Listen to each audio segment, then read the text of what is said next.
বিসমিল্লাহির রহমানির রহিম। প্রিয় পুলিশ লাইন স্কুল অ্যান্ড কলেজের ছাত্রছাত্রীবৃন্দ, তোমরা যারা পুলিশ লাইন স্কুল কলেজের একাদশ শ্রেণীতে ভর্তি হয়েছো, করোনার কারণে ক্লাস নিতে পারতেছো না। আমরা অনলাইন আমাদের ওয়েবসাইটে যে সমস্ত ক্লাস আপলোড করব, আশা করি তোমরা দেখবা। আজকে তোমাদের স্বাগতম অনলাইন ক্লাসে।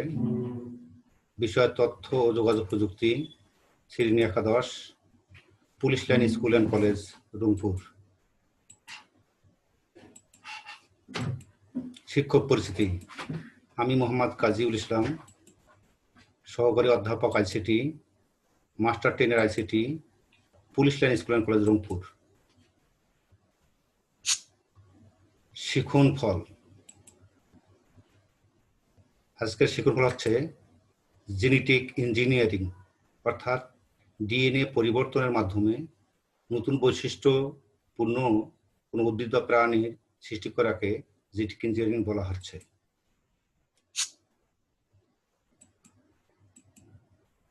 এ বিষয়ে পাঠ শেষে আমরা যা শিখব: জেনেটিক ইঞ্জিনিয়ারিং সম্পর্কে জানতে পারবো, রিকম্বিনেন্ট ডিএনএ প্রযুক্তির ধাপ সম্পর্কে জানতে পারবো এবং জেনেটিক ইঞ্জিনিয়ারিং এর ব্যবহার সম্পর্কে জানতে পারবো।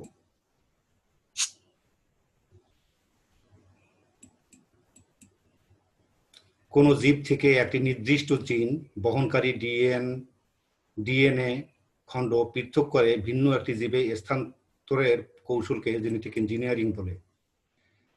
জেনেটিক ইঞ্জিনিয়ারিংকে জেনেটিক মডিফিকেশনও বলা হয়। 1972 সালে পাওয়েলবার্গ বানরের ভাইরাস HB40 ল্যাম্ডা ভাইরাসের ডিএনএ সংযোজন ঘটিয়ে বিশ্বের সর্বপ্রথম রিকম্বিনেন্ট ডিএনএ অণু তৈরি করেন। রিকম্বিনেন্ট ডিএনএ প্রযুক্তির ধাপসমূহ। প্রথমে আমরা যদি নতুন বৈশিষ্ট্যের একটি উদ্ভিদ বা প্রাণী সৃষ্টি করতে যাই, তাহলে প্রথমে আমাদেরকে যে বৈশিষ্ট্যের উদ্ভিদ বা প্রাণী সৃষ্টি করব তার প্রথমে ডিএনএ নির্বাচন করতে হবে। দ্বিতীয় ধাপে ডিএনএ এর বাহক নির্বাচন করতে হবে, অর্থাৎ ডিএনএ খণ্ডটি কোন বাহকের মাধ্যমে আমরা নিয়ে আসব। তৃতীয়তে ডিএনএ খণ্ড কর্তন করতে হবে।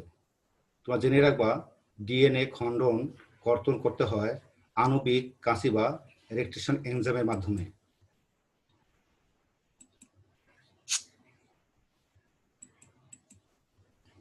চতুর্থ, কর্তনকৃত ডিএনএ খণ্ড প্রতিস্থাপন করতে হবে। পঞ্চম, পোষক দেহে রিকম্বিনেন্ট ডিএনএ স্থানান্তর করতে হবে। পঞ্চমে পোষক দেহে ষষ্ঠ, রিকম্বিনেন্ট ডিএনএ এর সংখ্যা বৃদ্ধি ও মূল্যায়ন করতে হবে।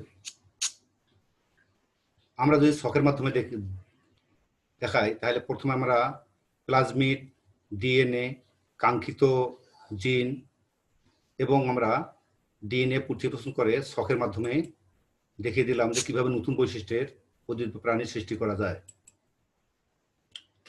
জেনেটিক ইঞ্জিনিয়ারিং এর ব্যবহার। ইনসুলিন তৈরিতে জেনেটিক ইঞ্জিনিয়ারিং ব্যবহৃত হয়। 2, উন্নত মানের ফসল তৈরিতে উৎপাদনে জেনেটিক ইঞ্জিনিয়ারিং ব্যবহৃত হয়। বিভিন্ন রোগের চিকিৎসা করানোর ক্ষেত্রে জেনেটিক ইঞ্জিনিয়ারিং ব্যবহৃত হয়।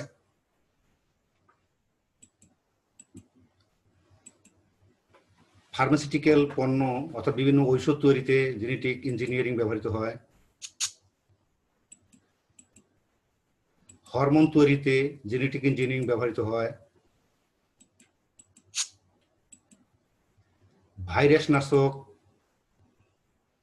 তৈরিতে জেনেটিক ইঞ্জিনিয়ারিং ব্যবহৃত হয়। টিকা ও জ্বালানি তৈরিতে জেনেটিক ইঞ্জিনিয়ারিং ব্যবহৃত হয়।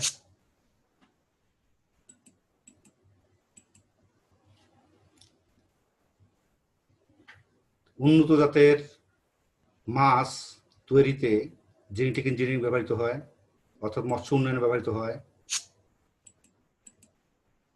পরিবেশ সুরক্ষায় জেনেটিক ইঞ্জিনিয়ারিং ব্যবহৃত হয়। জেনেটিক ইঞ্জিনিয়ারিং ত্রুটি সমূহ যদি এটা অব্যাহত হয় তাহলে হিতে বিপরীত হতে পারে। এই পাঠ মূল্যায়ন শেষে আমাদের দেশে জেনেটিক ইঞ্জিনিয়ারিং এর প্রচুর চাহিদা রয়েছে কথাটি বিচার করো।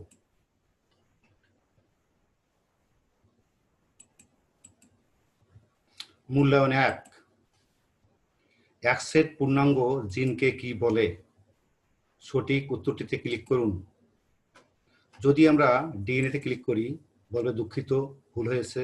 যদি আরএনএ তে ক্লিক করি দুঃখিত ভুল হয়েছে। সঠিক উত্তরটি হবে জিনোম।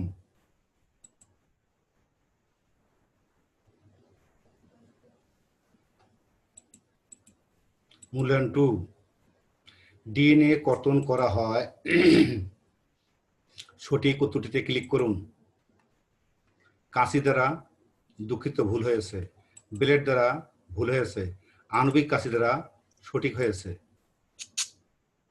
বাড়ির কাজ, জেনেটিক ইঞ্জিনিয়ারিং কি তা তোমরা লিখে নিয়ে আসবে। রিকম্বিনেন্ট ডিএনএ প্রযুক্তির ধাপসমূহ চিত্রসমূহ আলোচনা করো। অর্থাৎ এভাবে আসতে পারে নতুন বৈশিষ্ট্যের বা উদ্ভিদ সৃষ্টির প্রাণী বা উদ্ভিদ সৃষ্টির লক্ষ্যে ডিএনএ প্রযুক্তির ধাপসমূহ লেখো। জেনেটিক ইঞ্জিনিয়ারিং এর ব্যবহার সমূহ লেখো। ধন্যবাদ। আশা করি সবাই ভালো থাকবা।